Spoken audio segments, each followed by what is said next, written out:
Hello बच्चों, let's read the question. Question says statement first, a null vector is a vector whose magnitude is 0, direction is arbitrary. Statement second, a null vector does not exist. First option is both statement first and statement 2 are true, but statement 2 is the correct explanation of statement 1. Second option, both statement 1 and statement 2, but statement 2 is not correct explanation of statement 1. Third, statement 1 is true, but statement 2 is false. Fourth option, statement 1 is false and statement 2 is true. Question को solve करने के लिए की concept हम इसमें क्या use करेंगे। की कॉन्सेप्ट है जो हमारा नल वेक्टर होता है, नल वेक्टर हमारा क्या होता है, 0 I cap plus 0 J cap plus 0 K cap, ये हमारा नल वेक्टर होता है। यानी कि नल वेक्टर हमारा क्या होता है, null vector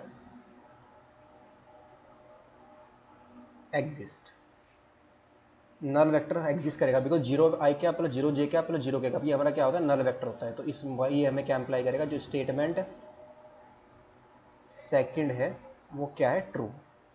statement second is false, sorry, statement second हमारा क्या होगा, is false, because null vector हमारा क्या करता है, एग्जिस्ट करता है, एग्जिस्ट।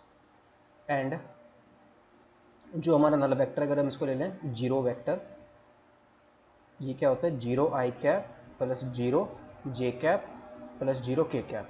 अगर हम इसका मैग्नीट्यूड फाइंड आउट करें वेक्टर, जीरो वेक्टर का, तो ये कितना आएगा, square root of 0 plus 0 plus 0, उसका मैग्नीट्यूड क्या आ जाएगा हमारे पास, 0। और इसकी डायरेक्शन को हम डिटरमाइन नहीं कर सकते, तो इसकी यहाँ से हमारा क्या आ जाएगा, this implies magnitude of null vector is 0 and does not have, और उसकी कोई प्री डिटरमाइंड डायरेक्शन नहीं होती हमारी zero vector, and would have no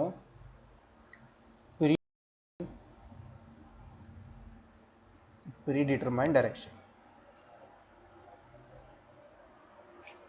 तो ऑप्शन हमारा कौन सा करेक्ट होगा इसका, स्टेटमेंट 1 हमारा ट्रू हो गया, स्टेटमेंट सेकंड हमारा क्या हो गया, फॉल्स हो गया। This implies statement